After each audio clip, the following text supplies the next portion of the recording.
Hello friends, आज के lecture में हम डिस्कस करेंगे अबाउट द फेज़ कर्व। ये जो टॉपिक है ये बहुत ही ज़्यादा इम्पॉर्टेंट है in the point of view of CSIR, NET, JRF, GATE, JEST, TIFR। बहुत सारे जितने भी फिज़िक्स के कंपटीशन एग्ज़ाम्स हैं उनमें ये बहुत ही ज़्यादा इम्पॉर्टेंट क्वेश्चन है। तो बेसिकली फेज़ कर्व होता क्या है? तो phase curve is defined by a curve between position and its conjugate momentum for a given value of energy is known as a phase space या फेज कर्व। यानी कि x versus px मतलब conjugate momentum of x। So a curve between position and its conjugate momentum is known as a phase curve और phase space. So this is the definition of phase curve. अब इसमें कौन कौन सी important points होते हैं या important चीज़ें होती हैं फेस कर्व की ड्राइंग में और फेस कर्व में। तो जो बहुत ही इम्पॉर्टेंट चीज़ है वो है turning point in a face curve. Turning point क्या होता है कि जब आप फेस कर्व को ड्रा करोगे तो उसमें कुछ ऐसे पॉइंट्स होंगे the value of x eight which kinetic energy will be zero. एक ऐसा पॉइंट फेस कर्व में जहाँ पर आपकी काइनेटिक एनर्जी ज़ीरो हो जाएगी उसको कहेंगे टर्निंग पॉइंट। हम चूँकि जानते हैं टोटल एनर्जी होती है E=T+V। अगर काइनेटिक एनर्जी ज़ीरो हो गई तो इसका मतलब यही है कि टोटल एनर्जी जो होगी वो आपकी पोटेंशियल एनर्जी के बराबर हो जाएगी। तो इसको दो तरीके से डिफाइन किया जाता है, a point at which total energy is equals to potential energy और a point at which T=0। और हम ये भी जानते हैं कि जो काइनेटिक एनर्जी होती है वो होती है p² और 2m। अब अगर काइनेटिक एनर्जी ज़ीरो है तो इसका मतलब क्या होगा, मोमेंटम भी ज़ीरो हो जाएगा। तो हम टर्निंग पॉइंट को इस तरीके से भी डिफाइन कर सकते हैं, a point at which momentum is zero is also known as a turning point. अब जो और इम्पॉर्टेंट चीज़ है कि फेस कर्व जो होता है उसकी कुछ प्रॉपर्टीज़ होती हैं।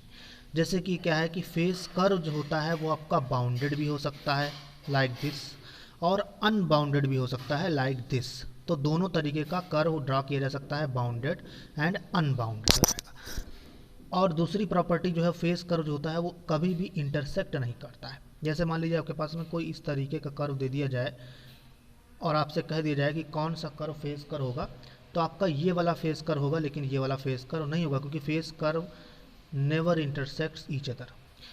तीसरी जो प्रॉपर्टी है जो कि बहुत इंपॉर्टेंट प्रॉपर्टी ये भी है, इसमें ये बताया गया है कि for a given value of energy phase space जो है phase curve will be unique.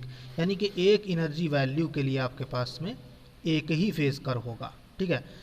एक एनर्जी के लिए कई सारे फेज कर्व आप ड्रा नहीं कर सकते हैं, यूनिक फेज कर्व आपको मिलेगा। तो ये तीन प्रॉपर्टीज़ हैं, आपको तीनों रिमेंबर रखनी है। Phase curve will can be bounded और unbounded, phase curve never intersects, और for a given value of energy curve will be a unique. और अब हम बात करेंगे कि फेज कर्व को ड्रॉ कैसे करते हैं। फेस कर्व को ड्रॉ करने के लिए सबसे पहला जो पॉइंट है, सबसे पहला स्टेप जो है वो ये है कि हमें क्या करना पड़ेगा, potential versus x, potential versus position का हमें एक कर्व प्लॉट करना पड़ेगा, ठीक है। उसमें क्या होगा, हमारे पास में Vx वाई एक्सिस के अलॉन्ग होगा, यानी कि इस तरीके का कुछ कर्व होगा Vx वर्सेस एक्स, इस तरीके का आपको प्लॉट लेना पड़ेगा।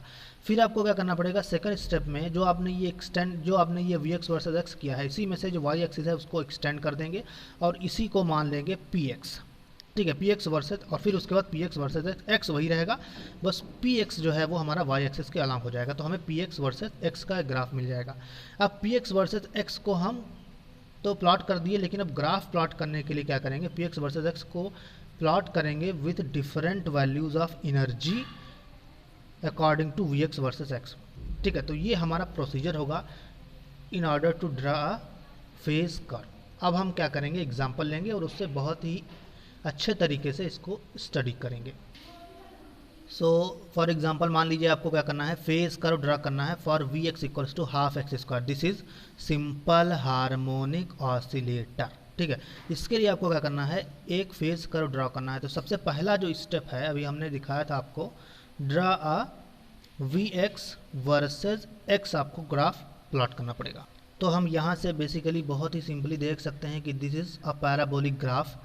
तो हमें क्या मिल जाएगा, ये जो है आपके पास में Vx वर्सेस x का जो प्लॉट होगा this will be like that. आप इसमें देख सकते हो x इक्वल टू 0 पर पोटेंशियल हमारा क्या है, 0 है, और x की कुछ ऐसी वैल्यूज़ होंगी जहाँ पर हमारा पोटेंशियल जो होगा वो मैक्सिमम हो जाएगा। इन दीस पॉइंट्स पर हमारा क्या हो जाएगा,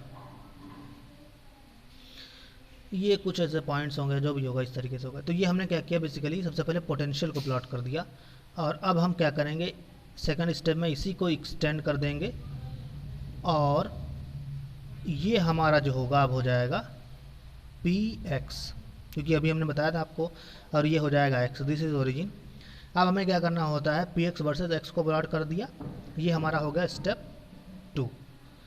अब स्टेप थर्ड में क्या है आपके पास में, स्टेप थर्ड ये कहता है कि take different values of energy and according to that values of energy plot a p x versus x phase कर। तो मान लीजिए हमने क्या किया, एक ये ले ली value E1, this is E1। अब E1 के बाद हमारे पास में ये कोई पॉइंट्स हैं, मान लीजिए ये एक पॉइंट है A और ये एक पॉइंट है B, ठीक है। अब आप देख रहे हो इस वाले पॉइंट के ऊपर हमारी जो E1 है वो क्या है, V के बराबर है, दिस इज पोटेंशियल एनर्जी, और टच करने का मतलब है वो उसके बराबर है। तो at A and B E1 equals to V, this means T equals to 0। तो इसका मतलब है A and B are turning point. Turning point पर आपके पास में क्या होता है, मोमेंटम 0 हो जाएगा, ठीक है। तो अब फॉर दिस E1 के लिए हमें फेस कर्व प्लॉट करना है, जिसमें हमने सबसे पहले टर्निंग पॉइंट को आइडेंटिफाई कर लिया, यानी कि मोमेंटम की वैल्यू इन दो पॉइंट्स पर 0 हो जाएगी। अब आप क्या करोगे, फ्रॉम लेफ्ट टू राइट अगर मूव करो तो इधर से अगर इस ओरिजिन तक जाओगे तो आपके पास में क्या हो रहा है, पोटेंशियल एनर्जी जो है वो डिक्रीज कर रहा है। पोटेंशियल एनर्जी जो है वो डिक्रीज करने का मतलब है E equals to T plus V. Potential energy is decreasing, इसका मतलब क्या है, आपके पास में काइनेटिक एनर्जी इंक्रीज करेगा, क्योंकि टोटल एनर्जी जो है वो कांस्टेंट होती है, ठीक है। तो काइनेटिक एनर्जी अगर इंक्रीज करेगा तो इसका मतलब है kinetic energy equals to p square और 2m, यानी कि मोमेंटम आपका क्या करेगा, इंक्रीज करेगा। तो इस वाले रीजन के लिए फ्रॉम हेयर टू हेयर आपका मोमेंटम जो है वो इंक्रीज करेगा। इस तरीके से आपने इसको प्लॉट कर लिया, ठीक है। अब आपने क्या किया, अब अगर ओरिजिन से पॉजिटिव एक्स की तरफ यानी कि इस डायरेक्शन में जा रहे हैं, फर्स्ट क्वार्टर में जाओगे, फर्स्ट क्वार्टर में जा रहे हो तो यहाँ पर देख रहे हो पोटेंशियल एनर्जी इंक्रीज कर रहा है। पोटेंशियल एनर्जी इंक्रीज कर रहा है, इसका मतलब क्या है, आपके पास में काइनेटिक एनर्जी डिक्रीज करेगा, और काइनेटिक एनर्जी डिक्रीज करेगा तो इसका मतलब है मोमेंटम आपका क्या करेगा, डिक्रीज करेगा, इस तरीके से। तो ये फॉर दिस प्लॉट आपके पास में इस तरीके से हो गया। अब अगर आप इस डायरेक्शन से मोशन करोगे फॉर दिस डायरेक्शन तो आपके पास में क्या हो जाएगा, अगर इस तरीके से मूव करोगे यानी कि इधर से आओगे तो आपका ये जो पोटेंशियल है वो डिक्रीज करेगा। लेकिन अब आप क्या करोगे, इस डायरेक्शन से जाओगे तो बेसिकली आपका पोटेंशियल डिक्रीज कर रहा है इस डायरेक्शन के लिए, यानी कि इस अगर डायरेक्शन से मोशन है, कोई ऑब्जर्वर देख रहा है तो उसके लिए पोटेंशियल यहाँ से डिक्रीज कर रहा है, तो इसका मतलब मोमेंटम यहाँ से इंक्रीज कर रहा है आपके पास में। और फिर जब इस वाले पॉइंट से इधर जा रहे हो तो आपका पोटेंशियल इंक्रीज कर रहा है। पोटेंशियल इंक्रीज करने का मतलब है आपके पास में मोमेंटम डिक्रीज कर रहा है। तो दिस इज फॉर E1। तो आपका E1 के लिए आपके पास में ये फेस कर्व इस तरीके से आप इसको प्लॉट कर सकते हो। तो ये हमने बताया था आपको, फेस कर्व आपको कभी भी इंटरसेक्ट नहीं कर सकता है, ये बाउंडेड भी हो सकता है, अनबाउंडेड भी हो सकता है। तो दिस इज बाउंडेड, और आपके पास में क्या है, एक E1 के लिए आपका एक ही फेस कर्व मिलेगा, this is unique face curve for E1 हो जाएगा। अब आप दूसरी वैल्यू मान लीजिए, ये मान लीजिए आपने क्या किया, E2 ले लिया। E2 ले लोगे तो आपके पास में ये जो है ये कुछ पॉइंट हो जाएगा, मान लीजिए C, और इसी तरीके से ये एक पॉइंट हो जाएगा D। तो बहुत ही सिंपल सा ये कर्व है आपके पास में, सेम वही फिनोमेना देगा आपको। तो आप इस तरीके से इसको प्लॉट कर सकते हो, दिस इज फॉर E2। तो इस तरीके से आप प्लॉट कर सकते हो फेज कर्व्स। हमने ये ले लिए E1 की जो वैल्यूज़ हैं, E2 की वैल्यूज़ हैं। अब आप क्या कर सकते हो, E जो है आपके पास में ऐसे भी हो सकता है E3, लेकिन यहाँ पर आप देख रहे हो कि इस रीजन के लिए आपके E3 जो है वो निगेटिव है, लेस देन 0 है, और आपका ये जो है E3 आपका निगेटिव है, पोटेंशियल एनर्जी यहाँ पर 0 ही है, तो काइनेटिक एनर्जी भी निगेटिव हो जाएगी, दिस इज़ नॉट अलाउड। तो ये आपके पास में फॉरबिडन रीजन होगा। तो इस E3 के लिए आपको कोई भी प्लॉट नहीं मिलेगा, दिस इज़ फॉरबिडन रीजन। तो ये है ऑल अबाउट आपके पास में क्या है, फेस करोगा। अब इसको हम थोड़ा सा मतलब थोड़ा क्लियर ड्रा कर दें तो आपको समझ में आ जाएगा। तो बेसिकली आपका जो प्लॉट होगा वो एक स्मूथ इस तरीके का डायग्राम होगा, Vx equals to half kx², और उसके अकॉर्डिंग हमने पोटेंशियल को पहले प्लॉट किया अलॉन्ग दी वाई एक्सिस और एक्स एक्सिस के अलॉन्ग, ठीक है। ये आपकी मेन एक्सिस हैं, ये वाली और ये वाली। फिर उसके बाद हमने E1 की और E2 की डिफरेंट वैल्यूज़ टेक की और उसके अकॉर्डिंग हमने फेस कर्व प्लॉट किया। तो इस तरीके से आप बहुत सारे फेस कर्व प्लॉट कर सकते हो। आई होप कि आपको ये वीडियो पसंद आया होगा और ये जो प्रोसेस है फॉर प्लॉटिंग फेस कर्व ये भी आपको समझ में आई होगी।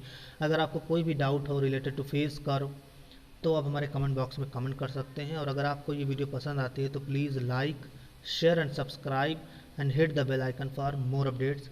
Thanks for watching.